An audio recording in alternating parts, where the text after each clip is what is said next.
Hello, this is a short video. I'm going to be talking about how you can gain some insights from data. And let's just go ahead and get started. And whenever you think about data, data is not boring. Data is super interesting. Data is being collected every day in your lives. It's being collected in industries, and there's nothing out there that's not collecting data. You choosing a movie on Netflix, that's data. But anyways, so data, with that being said, you can think of data as the new gold because data gives you information. Information gives you knowledge, and what that knowledge will eventually give you is power. Now, this is power to make decisions. This is power to figure out what's going to be the best thing for you. It gives you power to make the right choices based off your scenario.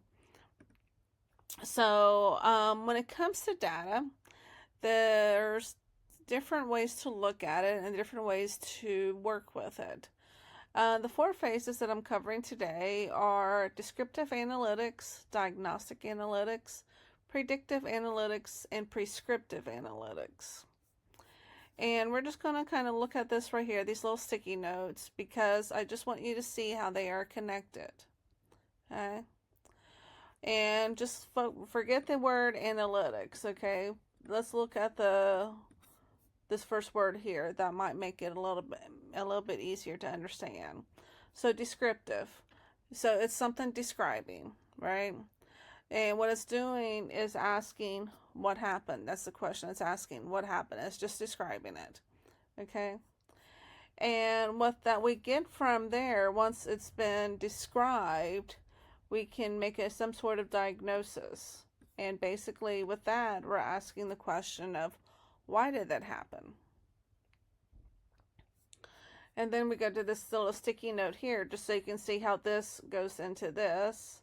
And basically it says you cannot diagnose without describing. We cannot come up with some sort of, ask a question of why something happened if we don't know what happened. Okay. So the next thing we have is predictive analytics. And now we're making a prediction, right? Lost my marker. Stay on. Okay.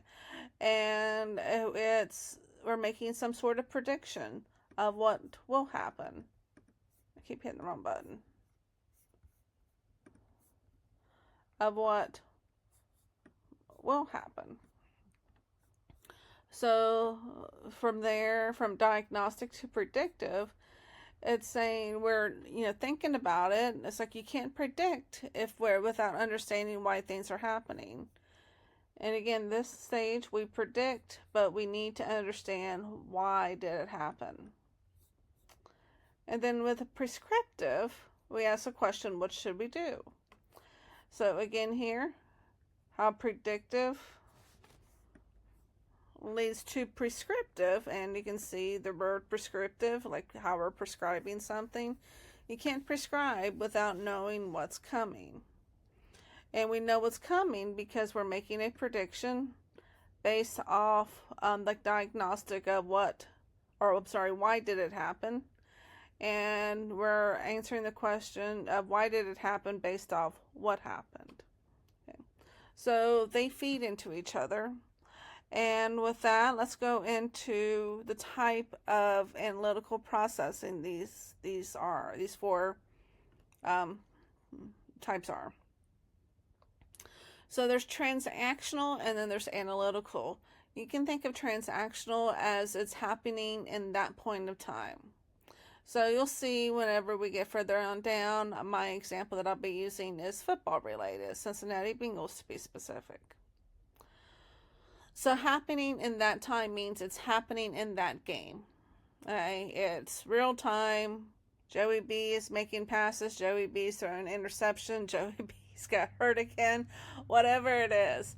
It's real time.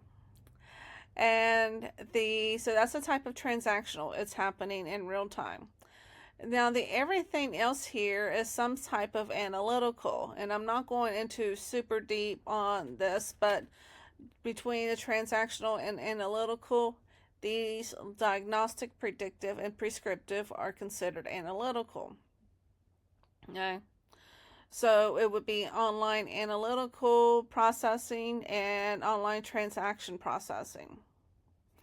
And so with a diagnostic, analyzes the stored data from the descriptive analytics. So we already mentioned earlier, the why it happened is dependent upon what happened. So it's, I keep hitting the wrong thing. So this is based off what happened. With predictive, it makes predictions, hence the name predictive, from the stored data from the descriptive analytics. So it's making predictions, but it has to know why something happened. And the prescriptive, it's going to make some decisions, but before it to make the best decision, it needs to have an understanding of what the predicted outcome is. And then for that, again, you need to know why, and for that, again, you need to know what. Okay. So the purpose of this, talking about the descriptive right now, is just summarizing. So it is just telling us what happened in a human readable form. The diagnostic, okay, it digs deeper. It takes the number from the descriptive and drills down, filtering and comparing. And I remember whenever I was teaching some of the classes that I teach at Ohio University, the students will give me pretty much surface level data, something that they pulled from some type of report. And I always encourage them to go deeper. It's like there's going to be a how or a why or a what. And going in deeper is what's going to deliver you some insights on that could be beneficial for you. So basically on this one, the diagnostic, it takes the number from the descriptive, which is again, this one right here, and drills it down, filtering and comparing. So go in deeper to see the why or the how or the what, beyond what the surface level is. Okay, so we have our predictive. It uses historical patterns and statistical models to forecast future outcomes. So it learns from what's happened in the past to predict what is going to happen in the future. And this requires more data sophistication. And this is where machine learning starts coming into play with. And that's why it needs more sophistication, because machine learning requires a lot of different data sets for it to be trained upon. And then we have prescriptive, and it basically takes predictions and turns them into recommended actions. And again, you can see how they all build up on each other. Some examples. Examples include for the descriptive. And remember, this is just a transactional, so that could be scores, dashboards, monthly reports. For diagnostics, it can turn sales drops into sales drops because, like, why are sales dropping? And we want to know why something is happening instead of just what it is happening. With the predictive, it's used for machine learning, regression models, and probability scoring. And then prescriptive, AI-driven decision engines and optimization tools. So it takes the tools that, for example, AWS or a cloud service provider has, and it looks at the data, and it creates some sort of prescriptive task or suggestion based off the predictions that it has. So in the Bengals scenario, burrow through on the descriptive, and again, this is just telling us what is happening. There's just black and white. He either threw it or he didn't. He threw for 318 yards, 3 touchdowns, and 0 interceptions against Pittsburgh. And these are just plain facts. They're black and white. Nobody can really dispute it. They may not like it. They may not agree with a call, but it's recorded. This is what's happened in this game. So on this one with the Diagnostic, Burrow had a clean pocket of 80% of his dropbacks because the Bengal O-line, the offensive line, dominated the left side of the Pittsburgh's defense. So we understand what happened, but now it's like, why did it happen? Why did we have such a good game? Because we want to learn from that. And so another one, Jamar's route running neutralized the Steelers' top corner. These are two things that contributed to the what happened. Based on Pittsburgh's, also on the Predictive, it's based off the Pittsburgh's defensive tendencies. So it could be, so now we're looking to see why something happened. So it could be just the way the defense is for Pittsburgh, the tendencies, not tackling, not doing the things. That's a polite way of saying that. Weather conditions could also be something. And Burrow is a good performer in the cold weather. So those are things that contributed to the why and the what happened. Okay, and now we have the prescriptive. So now this, if you were the Bengals coach, this is your plan of attack. You're going to attack Pittsburgh right cornerback early with deep routes. He has an injury history, so we want to, take advantage of that. And the film, there should be film.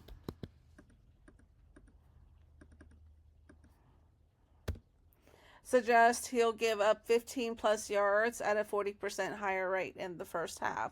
So this is useful data for us, so for us to make an informed decision on how we want to run plays. So just some examples of the AWS stack that is used, that can be used to help support this. We have RDS, which is a SQL-based database, relational database service. And then we have DynamoDB, which is the non-relational, NoSQL type of database. And then for the analytical side, we have Redshift. Redshift is AWS's data warehouse. It has a variety of different capabilities that it can do beyond storing. It can actually run SQL queries in it. And so that's going to wrap up this talking about the different types of analytics and how it can benefit decisions. And one of my favorite ways to talk and share about this is related to the Cincinnati Bengals. So that will be on repeat. Let me know if you have any questions.